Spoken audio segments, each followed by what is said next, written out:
Hoy empezamos una nueva serie, como bien dije hace un instante, una serie de predicaciones en el libro de Ruth. Ruth es un libro bastante corto. Es un libro que tiene solamente 4 capítulos y algunas personas que siempre tienden a contabilizar todo dicen que en 15 minutos te leíste el libro.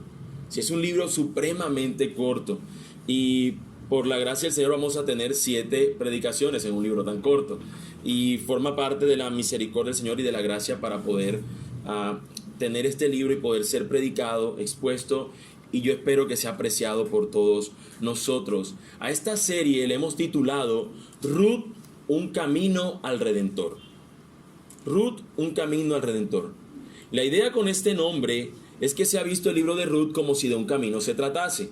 Sí, vamos a estudiar el libro como si estuviéramos viendo un camino que inicia en un momento, que es hoy, y vamos a ver cómo el camino lo vamos trazando, vamos caminando, vamos dando pasos para llegar a un momento clave en la historia, que es el momento del encuentro con el Redentor.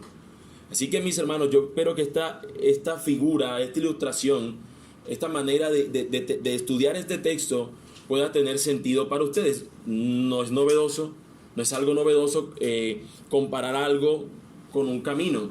De hecho, hay una canción que dice y habla acerca de eso, el camino de la vida, y nos muestra a lo largo de una ilustración cómo es el camino de las personas a lo largo de la vida. Si quiere de pronto un tema más religioso, un ejemplo, pudiera pensar en el progreso del peregrino, que está tratando de un camino, inicia cristiano un día, sale de su casa y empieza a caminar, a andar y se empieza a encontrar con obstáculos, y es comparado, esa historia está basada en pensar en un peregrinar, en un caminar. Ruth, es mi intención que ustedes lo tengan en cuenta, la vamos a ver como si de un camino se tratase. Y cada predicación va a verse como una estación en el camino, como algo donde nos vamos a detener para llegar finalmente, como le hemos llamado Ruth, un camino al Redentor. Así que esa es la idea, mis hermanos, de tener esto en intención como un camino. El camino inicia aquí en este texto e inmediatamente se presenta una dificultad. De hecho, el camino inicia con una dificultad. Se inicia esta historia mencionando cosas difíciles. Esta historia no inicia con algo alegre, con algo encantador, con algo de celebración, sino que inicia con algo sumamente difícil. Inicia con tragedia, inicia con dolor, inicia con desgracia. Por esta razón, mis hermanos, nuestro estudio del día de hoy, nuestra enseñanza, nuestro sermón, tiene que ver con eso. La desgracia en el camino, o como lo tienen ustedes en sus hojas, la desgracia cuando el camino se vuelve oscuro. Antes de entrar en este texto que hemos leído y profundizar, me gustaría que nosotros tuviéramos algo de contexto en cuanto a Ruth, ya que en nuestra primera enseñanza deberíamos saber de qué trata Ruth, qué es lo que vamos a encontrarnos en Ruth. Es simplemente un panorama muy general, porque cuando empecemos a estudiarle, que vamos a verlo de manera más detallada o descriptiva. Así que permítanme decirle algunas cosas respecto al libro. Lo primero es que debemos saber que el libro de Ruth es del tipo narrativo, es una narración. Es historia, no es algo poético como es Salmos, no es un libro profético como podría ser Isaías, es un libro narrativo, de manera que vamos a encontrar solamente historias. Vamos a encontrar allí que va pasando una cosa, luego pasa otra y son sucesos. Este libro contiene solamente eso, sucesos. Ahora, este libro mundialmente, por lectores ávidos en el mundo, no necesariamente cristianos, consideran a este libro como una obra de literatura, una obra maestra de literatura. Y por eso era mi oración, que nosotros no lo veamos también de esa forma, es una gran obra, sino que veamos que es la palabra de Dios que trae vida a los muertos y a nosotros nos vivifica su palabra. Como decía mi hermano cuando leía el Salmo al principio, que sea esa miel a nuestro paladar, que no se ha visto como muchos que han leído el libro de Ruth y han dicho, qué gran obra literaria, qué tremendo libro. Pero no pasa más nada que simplemente observar eso. Ahora, ¿por qué esas personas dicen eso del libro de Ruth? Bueno, la razón es que este libro es un libro increíble en el sentido de que como historia tiene la clásica estructura de las historias: inicio, nudo, desenlace. Inicio, conflicto, terminación de conflicto. Inicio, el problema, la dificultad y la culminación de ese problema. Ahora, el asunto es que ese inicio, nudo y desenlace no lo tiene del principio al fin al libro, sino que tiene un montón de sucesos que empiezan con algo, se pone un conflicto y termina. Y tan pronto termina el conflicto, ya está empezando otra historia, que es lo que nosotros encontraremos acá. Hoy vamos a ver la pequeña estructura de un inicio, un momento duro y cómo la respuesta a ese momento duro para luego continuar la historia. Así como vamos a ver constantemente esto en este libro. Ahora, el asunto es que cada desenlace le pone una nota de tensión. Imagínense viéndose una película y de repente llega un momento donde parece que se soluciona el asunto, pero usted escucha que la música que empieza a sonar es tensionante. Algo así como tundin, dundin, dundin, dundin, dundin. Permítame hacerlo para hacerlo más gráfico. Algo tensionante. Algo donde tú dices, espérate. Aquí va a pasar algo que es difícil. Aquí va a pasar algo que es supremamente... No viene algo tan tranquilo, viene algo difícil. Así es este libro. Y lo hago así de esa manera tan gráfica para poder hacer en ustedes y que ustedes puedan ver que no es cualquier obra. Es una obra del Señor donde nos va a apuntar al Redentor. Van a haber ciertos sucesos, pero para llegar al momento clave del Redentor, y esa es la tensión, eso es lo que usted y yo deberíamos sentir. Hay una tensión, quiero que llegue el Redentor. Esa es la finalidad de este libro. Eso es lo increíble. Esta historia, mis hermanos, no es simplemente una historia de amor entre Ruth con un personaje llamado Booz. No es simplemente una historia de amor cuando se encuentran y uno dice, ¡qué delicia! Y las mujeres solteras dirían, ¡ay, cuándo llegará mi Booz! Y las mujeres, ¿cuándo llegará? Y los hombres, ¿cuándo llegará mi Ruth? No se trata de una historia de amor, se trata de una historia de redención. ¿Cuándo llegará mi Redentor? ¿Cuándo se manifestará para siempre mi Redentor? Esa es la idea, mis hermanos, de este libro. Este libro también tiene otra connotación particular, y es que casi no se menciona a Dios. Casi no se menciona a Dios como algo y el Señor vino, sino ahorita como leamos en este texto que es la primera vez, y solamente muy pocas veces. Pero nunca podemos dejar de ver la providencia de Dios en todo el libro. Cada acontecimiento es la mano del Señor entrelazándose y haciendo como si se tratara de un tejido para finalmente mostrar su propósito final en el asunto. No vemos el nombre de Dios, pero vemos su obra, su accionar. Y eso, mis hermanos, es como muchas veces sucede con nuestras propias vidas, que no vemos a Dios visiblemente, pero su mano obrando sobre nosotros está todo el tiempo. Todo el tiempo, y esa es la intención de este libro. Ahora, un camino al Redentor, yo espero que no se les olvide que eso es lo que estamos buscando ver al estudiar este libro. El autor no tiene un autor definido firmemente, algunos tienden a decir que es Samuel, ya que el libro concluye justamente con la genealogía que apunta al rey David. Y por algunos detalles particulares del libro, en los cuales no nos detendremos ahora, nos da la intención de que está escribiendo para que podamos ver la genealogía hacia David. Por ende, tienden a decir muchos que debería ser Samuel, el profeta, el autor del libro, pero no tenemos nada cierto en ello. Lo que sí podemos decir es teniendo el contexto de la historia como tal, no el contexto del libro, de qué trata, sino el contexto de la historia ahora. Nos dice que cuando leemos el primer versículo, cuando leemos el primer versículo, aconteció en los días que gobernaban los jueces. Nos está dando ahí el contexto.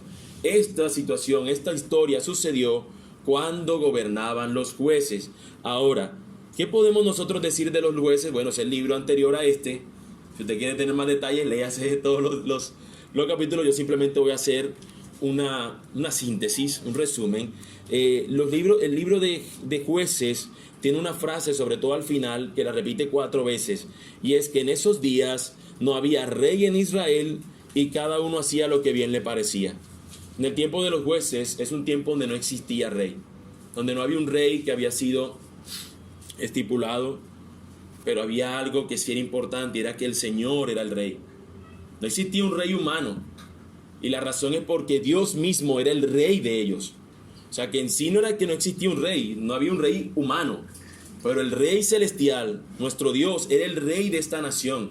Pero ellos no estaban dispuestos a aceptar las directrices, los mandamientos, las demandas de este rey, y por ende estas personas continuamente se rebelaban. La situación en el libro de los jueces es más o menos algo así. Las personas estaban bien con Dios, salieron de Josué. Josué muere. Recuerden que con Josué tuvo un momento de bastante paz. Josué en un momento se le planta al pueblo y le dice: yo no sé ustedes, pero yo y mi casa serviremos al Señor. Y toda la gente dijo: nosotros también. Hasta ese momento todo el mundo cumplía la palabra de Dios. Muere Josué, mueren esa generación, viene una nueva y tan pronto viene una nueva, se olvidaron de eso y empezaron a hacer lo que a ellos les parecía. Y empezaron a apartarse del Señor. Tan pronto se apartan del Señor, el Señor emite un conflicto, un problema a modo de juicio. Y cuando esto empieza a apretar la situación al pueblo de Israel, ellos se vuelven nuevamente al Señor. Se arrepienten y el Señor les perdona, les restaura y ahora ellos son otra vez levantados, digamos, de su situación particular y ahora ellos siguen andando con el Señor. Para el Señor hacer esto utiliza a un hombre o en un caso a una mujer y funciona esta persona como juez. Ahora, este juez y esta situación de paz se mantiene hasta que el juez está vivo.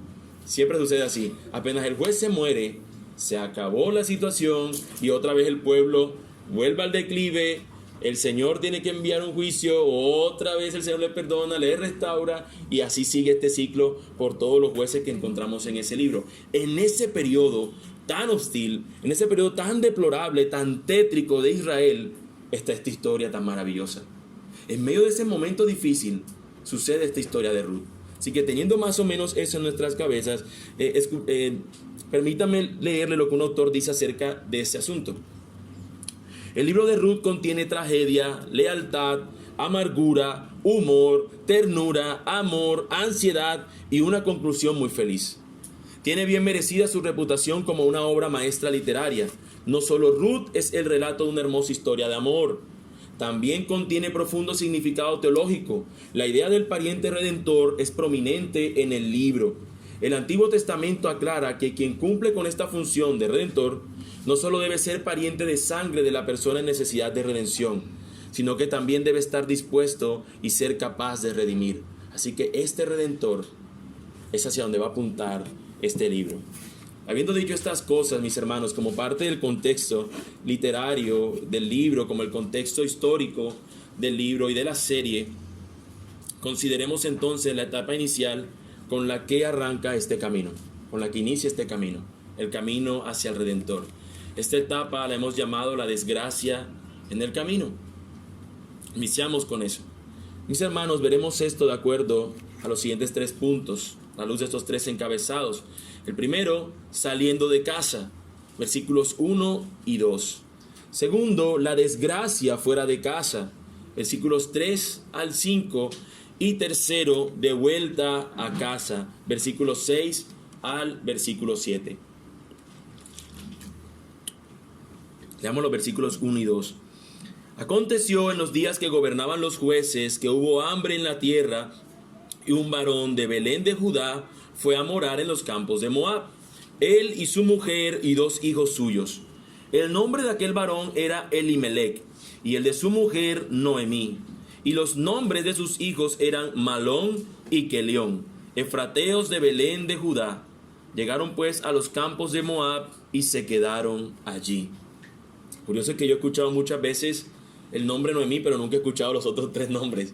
Nunca lo he visto que se haya llamado Elimelec, ni mucho menos Malón y Kelión. Si alguno de las mujeres embarazadas tiene esa intención, sí, Elimelec. Bueno, me presentas a Elimelec algún día, hermano.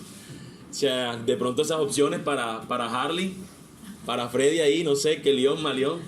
Pero no, esos nombres tienen un significado un poquito no tan agradable.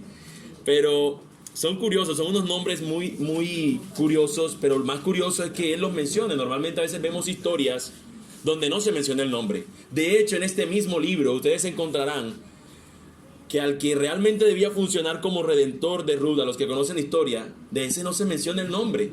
Y es curioso tener a un fulano, así se le llama, fulano. Pero aquí vemos detalles en los nombres. Y eso también es algo interesante para tener en cuenta. Pero lo cierto es, mis hermanos, que cuando las cosas se ponen difíciles, la gente tiende a emigrar. Cuando algo no te gusta, donde estás viviendo, el pensamiento de todas las personas es, me voy. Y yo no estoy diciendo algo que sea nuevo, porque aún desde niños, los niños o los jóvenes han pensado algún día irse de su casa. Yo me voy de mi casa. No me gusta lo que me está sirviendo, me voy. Recuerdo en una ocasión que eso fue mi deseo un día y dije, me voy de la casa. Y mi mamá dijo, vamos a ver hasta cuándo le dura. A las 8 de la noche llegué porque tenía hambre. Pero de grandes ya la situación cambia. Me voy. Si tengo un mal trabajo, voy a empezar a buscar y a meter hojas de vida para ver qué nueva cosa encuentro. ¿Dónde puedo conseguir un nuevo trabajo? La situación de las personas que están en Venezuela, siendo un lugar tan difícil, ¿qué les está obligando a hacer? Emigrar. Salir de ese lugar porque no encuentran solución a su problema y salir hacia otro territorio. De hecho, al principio del siglo anterior, eran muchísimas las cantidades de personas que salían de Europa camino a Norteamérica, viviendo el llamado sueño americano. América, porque bueno, los gringos siempre han tenido esa idea de llamarse América cuando falta mucho territorio, pero era América, la tierra de las oportunidades. Y así salen estas personas teniendo en cuenta que América era esa tierra de oportunidades e intentando ellos solucionar sus asuntos particulares, mejorar su calidad de vida y todo lo demás. Aquí en esta historia comenzando vemos algo muy similar, pero no podemos simplemente decir, mire, piensa en esto, en estas personas que emigran de una situación difícil. Bueno, es lo mismo, porque acá tiene algunas connotaciones que es necesario que nosotros tengamos en cuenta. Como decíamos ahorita, el texto empieza hablándonos del periodo donde esto ocurre, y es el periodo de los jueces. No olviden, mis hermanos, no olviden nunca cuando leamos la Escritura que Israel es el pueblo de Dios. En estos momentos, el único pueblo que el Señor tiene sobre toda la tierra como su pueblo es Israel. El Señor delimitó y dio los límites donde su pueblo podía estar. Esta es la tierra que yo te doy hoy. Tú eres mi pueblo y esta es la tierra que yo te doy. No te vayas de ahí. A diferencia nuestra, que hoy el Señor tiene un pueblo universal en todo lugar del mundo, en ese momento Israel era el único pueblo de Dios y Él había concentrado a su pueblo en el lugar donde Él iba a hacer presencia. De manera que si nosotros decimos, y ustedes ya creo que pueden tener la idea, si alguna persona se salía de allí, era como decir, me estoy saliendo del pueblo de Dios para ahora yo quedar a mi propia suerte. Dios le había determinado a estas personas, ustedes serán mi pueblo y yo seré su Dios. Ellos no debían haberse ido de un lugar, a diferencia nuestra, que hoy pudiéramos tomar una decisión de irnos para otro país, por las razones que sean. Evidentemente tenemos que consultar al Señor y que nos dirige en esto, pero estas personas ya tenían la voluntad del Señor estipulada. La voluntad era que tenían que esperar en la tierra donde estaban. El Señor no les había determinado, salvo si Él les hubiese dicho, que ellos se fueran a otro lugar. De modo que aunque ellos están viviendo una situación difícil, la realidad es que ellos debían permanecer en Belén. El texto empieza mencionándonos este periodo, hay algo trágico en este momento, pero luego en el camino de Ruth, en el camino hacia el Redentor, nos menciona que este varón era de Belén de Judá y que su intención era morar en los campos de Moab junto con su esposa y sus 2 hijos. Aunque esto, mis hermanos, se vea como algo que todo hombre debería hacer, si ve que la situación donde él se encuentra está difícil, él por su familia debe salir y conseguir lo que sea necesario, quiero volverlo a recordar. Él ya tenía la voluntad de Dios para su vida, él debía permanecer allí y en medio de todo esperar que el Señor tuviese misericordia de ellos y le volviera a dar pan, porque curiosamente el nombre de Belén es casa de pan, y en la casa del pan no había pan. En la casa donde debería haber pan, en la casa donde iban a hacer el pan de vida, el pan que todo el mundo necesitaba, en esa casa no había pan. Lo curioso es que este hombre sale y abandona lo que ya él sabía que era la voluntad de Dios. Y recuerda, mi hermano, por más agradable que luzca algo en el camino de tu vida, ahora estoy hablando de ti, consulta primero al Señor. Mira si eso está de acuerdo a la voluntad de Dios, porque el Señor ya ha dado algunos mandamientos en los cuales tú deberías andar. Y por más que algo luzca agradable, si eso no va de acuerdo a la voluntad del Señor, no vayas hacia allá. No vayas hacia eso, no sigas eso en tu camino. Ahora, este hombre, de nombre Elimelec, de su mujer Noemí, los hijos Malón y Kelión, eran efrateos, eran precisamente de ese lugar, eran de Belén. Estos hombres llegaron a Moab y se quedaron allí. Vieron que los campos de Moab eran campos nutridos, eran campos que tenían alimento, lo que ellos necesitaban. Eran campos que proveían las cosas que ellos estaban necesitando. Pero este hombre, vuelvo a repetir, debía permanecer en su camino, debía permanecer en Belén de Judá. Elimelec Su significado es curioso. El significado del nombre significa: mi Dios es rey. No había rey sobre Israel, físico, humano, pero había un rey celestial, nuestro Dios. Y su nombre hacía alusión a eso: mi Dios es rey. Pero ni siquiera su nombre tuvo en cuenta. Y él se marchó del lugar donde estaba. No, tú no eres mi rey, yo voy donde yo necesito. Mi provisión donde yo la necesito. El nombre de Noemí significa mi dulzura. Y los que han leído este libro sabrán que tiene un significado cuando ella dice: ya no me llamen Noemí, sino Mara, porque tengo amargura en mi corazón. Elimelec, mis hermanos, debió esperar en Belén la provisión que Dios había de darle a su pueblo. Sin embargo, él decidió salir de su casa e ir a un lugar nuevo para él y su familia, y allí buscar la provisión.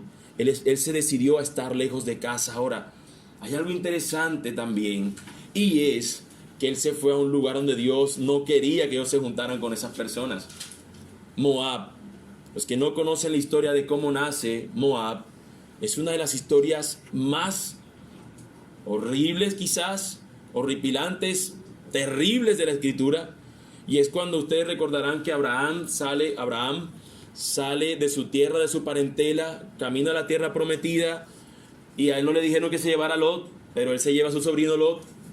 Y cuando está en un momento particular y empieza a crecer las dos familias, en cuanto a siervos y ganado y todo, empieza una disputa. Abraham le dice a su sobrino Lot: mira, Lot le dice: tenemos que separarnos. Abraham, su tío, y él le dice: bueno, donde tú quieras ir, yo voy en la dirección contraria. Este hombre vio Sodoma y Gomorra, un lugar impresionante, una ciudad ya fortificada, decide irse hacia allá, pero este lugar era un lugar terrible, de pecado, y el Señor termina destruyendo la ciudad, y los únicos que se salvan es Lot y su familia. Pero cuando van huyendo, el Señor les había dado una clara indicación que no miraran hacia atrás. Su esposa voltea a mirar, se convierte en estatua de sal y solamente queda Lot y sus dos hijas. Llegan a una caverna, ya se mantienen mientras, pues no sé, se recuperaban de la situación. Ahí están en la caverna, pero a las hijas se les ocurre la brillante idea de decir: emborrachemos a mi papá y hoy me acuesto yo con él, dice la mayor, y al día siguiente tú te acuestas con él. Y tuvieron una relación incestuosa, y de esa relación incestuosa ambas muchachas quedan embarazadas. La primera tiene por hijo, el niño que tiene le da el nombre de Moab, de ahí vienen los moabitas, esta región. Y al nombre del otro hijo le pone Ben-Amí, de ahí vienen los amonitas. Y estos dos pueblos van a tener todo el tiempo en la historia de Israel problemas con el pueblo de Israel, valga la redundancia. Y en un momento particular el Señor les había dicho: no se junten con ellos, porque aun cuando el pueblo vino de Egipto a ser recibido, a entrar a la tierra prometida, esta gente no le dio pan al pueblo de Israel. Y por eso el Señor les prohibió que pudieran juntarse, aún hasta la 10ª generación. Si ustedes y yo hacemos cuentas, no estamos por la 10ª generación. Así que, mis hermanos, teniendo en cuenta ese detalle, yo sé que quizás algunos se abruman con toda esta información, pero es necesaria para poder entender qué está pasando aquí. ¿Por qué esto tiene sentido? Porque este hombre desobediente, le llamamos nosotros de esa forma, no tuvo en cuenta lo que el Señor le había dado como voluntad. Dejó de ser Dios, el rey. Para mi Dios es rey. Para Elimelec, Dios dejó de ser aquel que tenía las órdenes, que tenía la dirección de su propia vida. Y eso, mis hermanos, se parece muchas veces a lo que nosotros hacemos. Por eso cuando cantábamos decía: mis hermanos, es muy fácil decir: Él me sostendrá, Él mantendrá mi vida en adelante, yo confío en Él. Es muy fácil cantarlo, pero qué tan fácil es salirnos de eso cuando nosotros estamos viendo una situación difícil.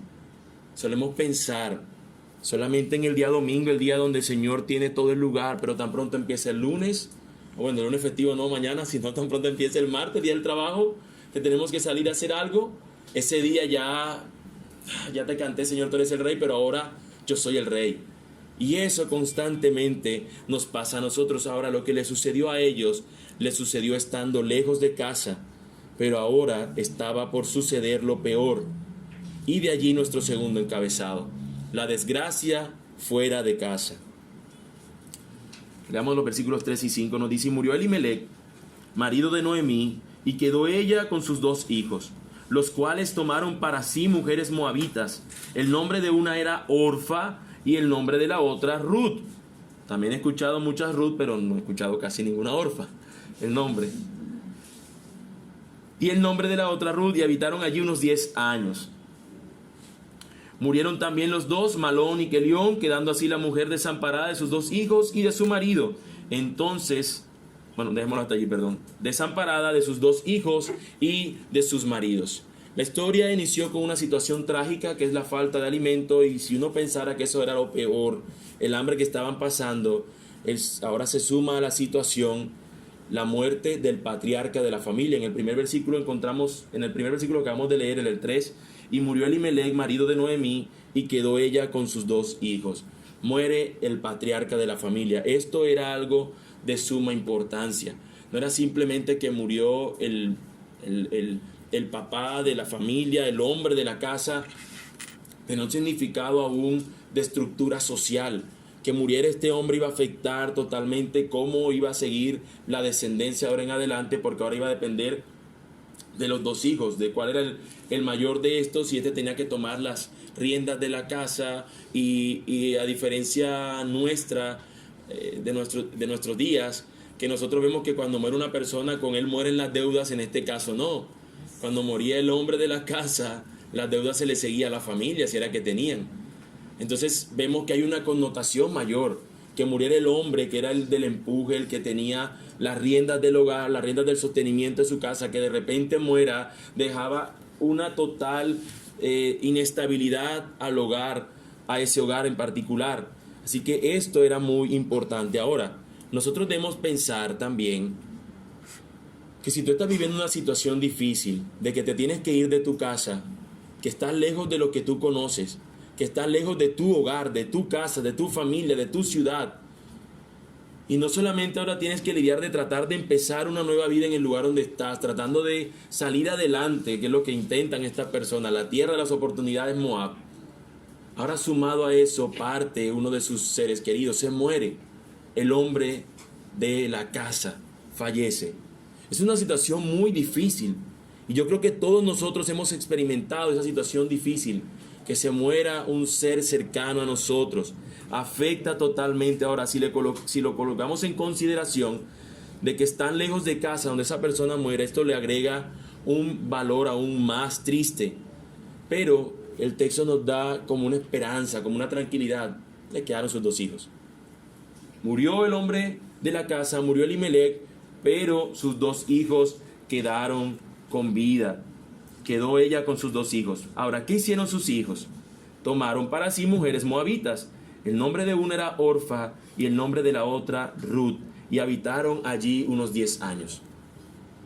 El Señor les había dicho tácitamente, su pueblo debería permanecer junto, pero también les había dicho en particular que no se juntaran con los moabitas, sino hasta la 10ª generación, por lo menos, dice la Escritura, dice el texto, literalmente. Lo encontramos en Deuteronomio. El texto nos dice: ningún moabita, ninguna amonita, ni moabita, recuerden las dos naciones que vienen de esta relación incestuosa, entrará en la asamblea del Señor. Ninguno de sus descendientes, aún hasta la 10ª generación, entrará jamás en la asamblea del Señor. Era un mandato que el Señor les había dicho. Señor, ¿quiénes pueden permanecer en tu pueblo? Bueno, todos los que son el pueblo de Israel, menos estas personas. Estos no podían permanecer, no podían entrar. Y si tú te das cuenta, este hombre sale para ese lugar donde no debía estar, pero era lógico que sus hijos se iban a querer casar, y era muy lógico que seguramente se iban a casar con estas personas. Y así nosotros podemos encontrar sabiduría en estos textos, mis hermanos, de que a veces Dios nos dice un mandamiento, no es para amargarnos a nosotros nuestra existencia, es porque no es conveniente. Ahora, aunque el Señor va a utilizar a esta mujer Ruth para llegar al Redentor, eso no quiere decir que eso esté anulando el mandamiento que ya está pasando. Eso no quiere decir eso. Ahora, lo que sí ocurre en este momento particular es que este hombre ha muerto, pero esta mujer podía tener consuelo en sus 2 hijos y en la descendencia que de ellos vendría. Esta seguramente era lo que aguardaba esta mujer. Pero pasaron 10 años y los nietos que seguramente ella esperaba no llegaron nunca. Esta mujer durante 10 años esperando seguramente que su familia aumentara, y esto nunca sucedió. Como dice el texto, tus hijos terminan muriendo. La desgracia aumenta aún. Tenían hambre, se fueron para este lugar. Muere primeramente el hombre de la familia y ellos siguen. Ahora mueren los dos hijos y esta mujer, como dice el texto, queda desamparada de sus dos hijos y de su marido. Esta mujer termina quedando sin nada. Como dice el texto, en otra versión, quedó privada de sus dos hijos y de su marido. Y como dije ahorita, y como también leía nuestro hermano al principio cuando hablaba de la generosidad, recordábamos que nos decía que una de las cosas que tenía que hacer el pueblo de Israel era alimentar a las viudas, era tener algo para darle a las viudas. Porque tan pronto una mujer quedaba viuda, mientras no se casara, quedaba a la intemperie, quedaba a la posibilidad de que otros le dieran. Ahora imagínate, estando en un lugar como Moab, que no tiene esa ley, la ley la tienen es en su pueblo, pero su pueblo hasta ese momento estaba pasando hambre también.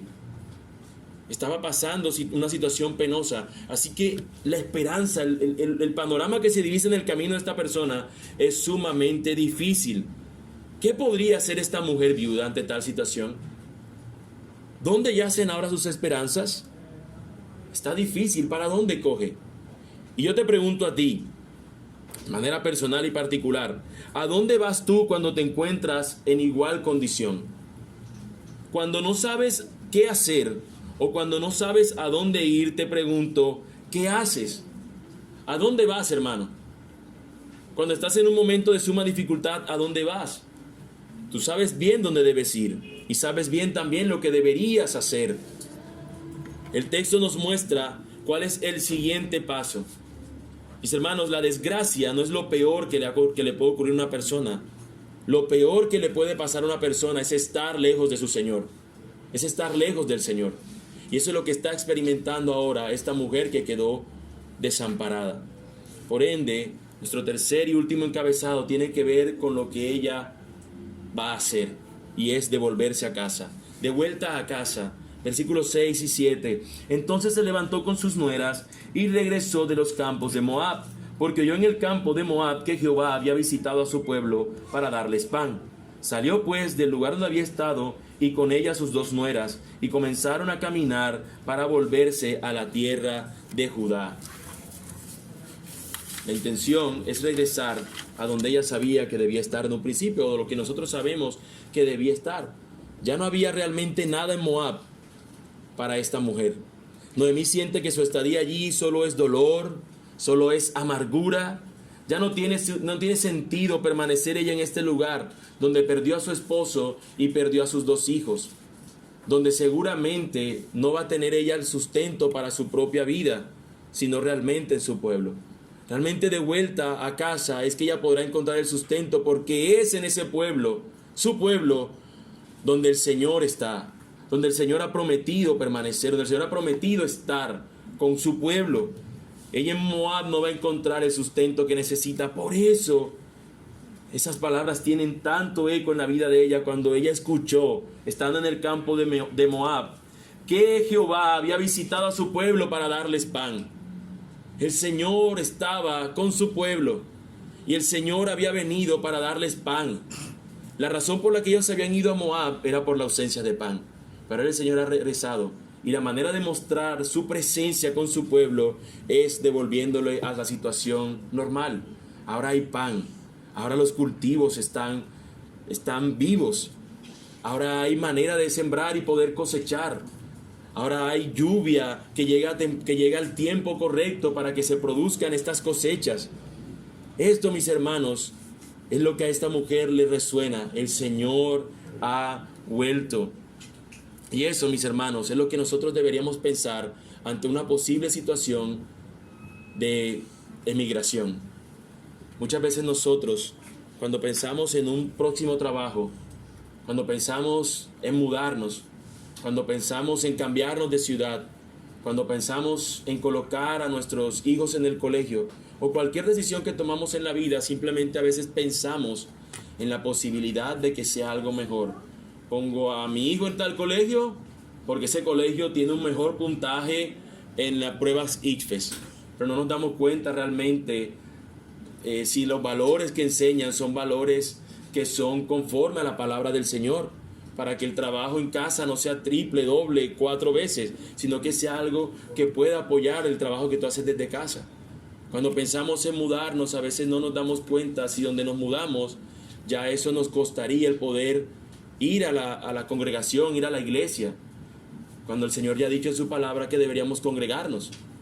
Pero pensamos más bien en nuestro propio beneficio, es que allá tendré una casa mejor, por colocar ejemplos simplemente. Pensamos en un trabajo, quiero tener un mejor trabajo, pero a veces no nos damos cuenta que probablemente el horario que nos pide ese trabajo nos va a imposibilitar el congregarnos. Y son cosas como esas las que nosotros tendríamos que tener en mente cuando vamos a tomar decisiones. ¿Qué dice el Señor en su palabra? A veces esperamos abrir la palabra y que diga, no tomes ese trabajo, no lo tomes. No, yo debo evaluar todo lo que el Señor sí dice en su palabra, lo que su voluntad dice, cómo yo debería actuar, qué yo debería estar pensando. Porque eso era lo que estas personas debían haber hecho antes de salir hacia los campos de Moab. Ahora, finalmente, mis hermanos, podríamos nosotros hacer lo mismo que hizo esta mujer y pensar, ahora el Señor está en ese lugar. Yo tengo todavía la posibilidad de estar con el Señor. Esta es la primera, mis hermanos, de varias referencias que hace el libro de Ruth, de que Dios interviene en los asuntos de su pueblo y que todo lo que su pueblo necesita viene de su mano. El texto nos sigue mostrando que esta mujer escucha eso y lo que dice es, voy a salir entonces de aquí, de este lugar donde estoy, de Moab, y con ella sus 2 nueras, y comenzaron a caminar para volverse a la tierra de Judá. Y nosotros diríamos, mira, ella sale con sus 2 nueras y su intención es ir a Judá con ellas. Pero por lo que la cultura, según lo que culturalmente ellos hacían, probablemente no era así. Lo que tendían a hacer las personas era que no se despedían en casa. Mira, yo me voy para Judá, yo me voy para allá, nos vemos, y dejó a sus parientes en esta casa. No, lo que se acostumbraba a hacer era que la gente empezaba a caminar y durante el camino era que se despedía. Mira, ya, quedémonos hasta aquí, devuélvete tú para tu casa y yo me voy para donde me voy a dirigir.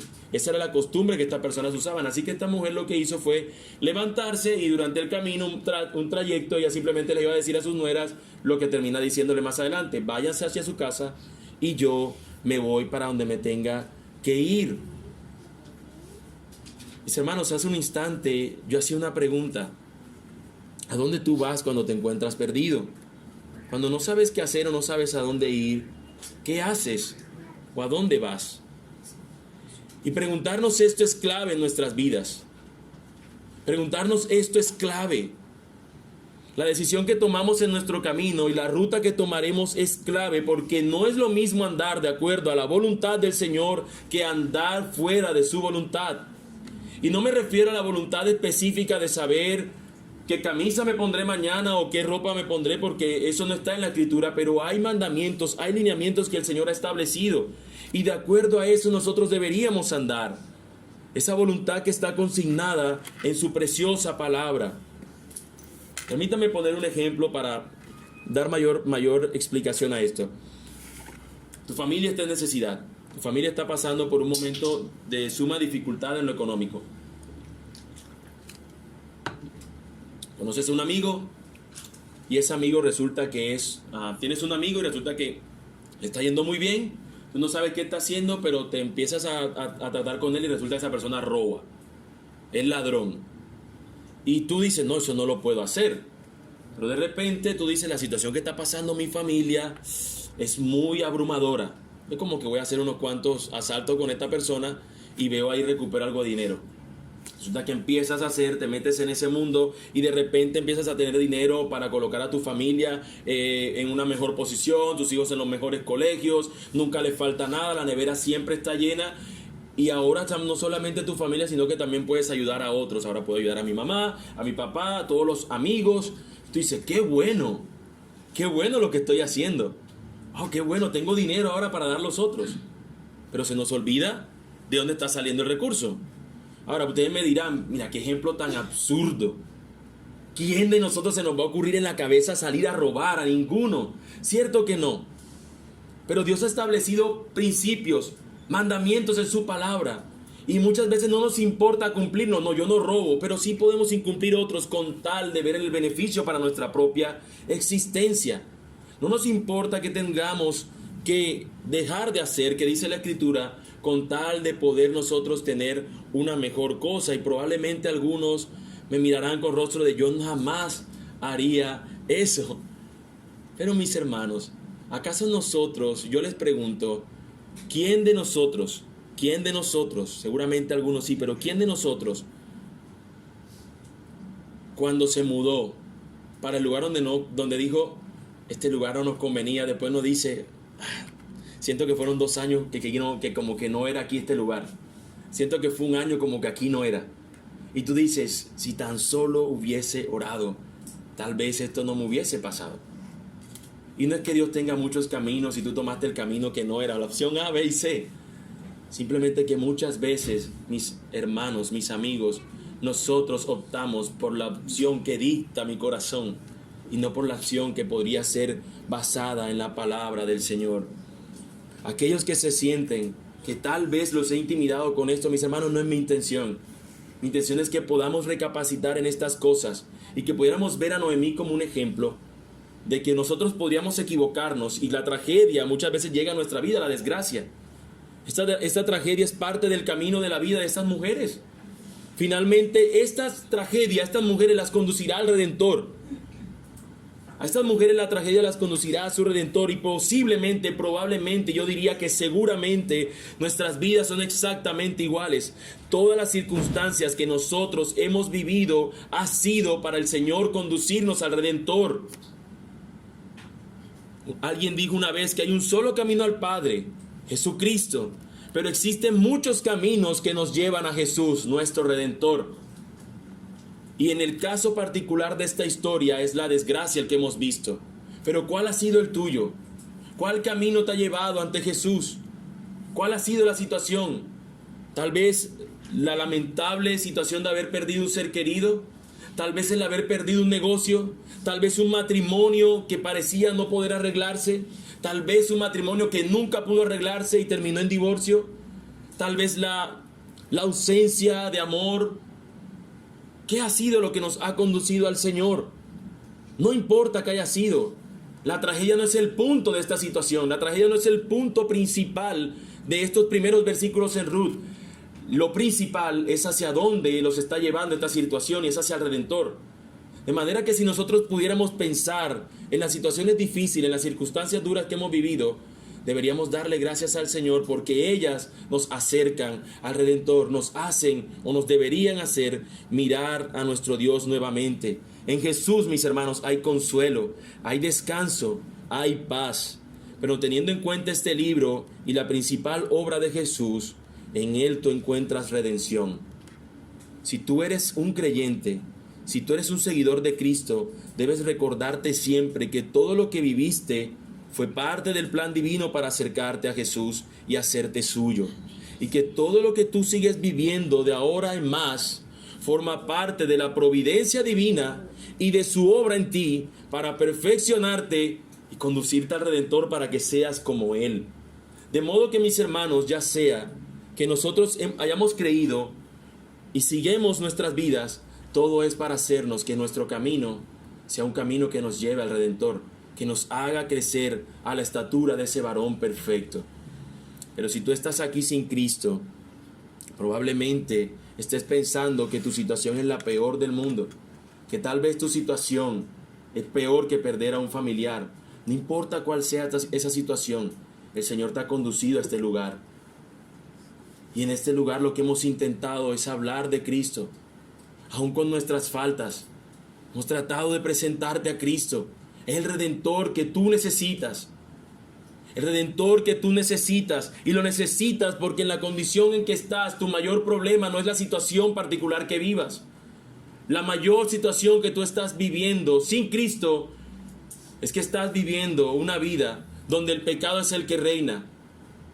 Donde el pecado es lo que tú estás teniendo como el principio y el fin de tu propia vida. Pero el Señor nos dice que Cristo fue enviado para perdonar tu vida pecaminosa, para perdonar tus pecados. Y ahora, perdonando tus pecados, hacerte uno más de los suyos, de aquellos que son redimidos por su sangre. Si tú estás aquí sin Cristo, amigo, no esperes más. Las circunstancias te llevaron hasta aquí, hasta este momento, para que tú puedas Ahora orarle y rogarle que Él sea el Señor, el Redentor de tu vida. Oremos.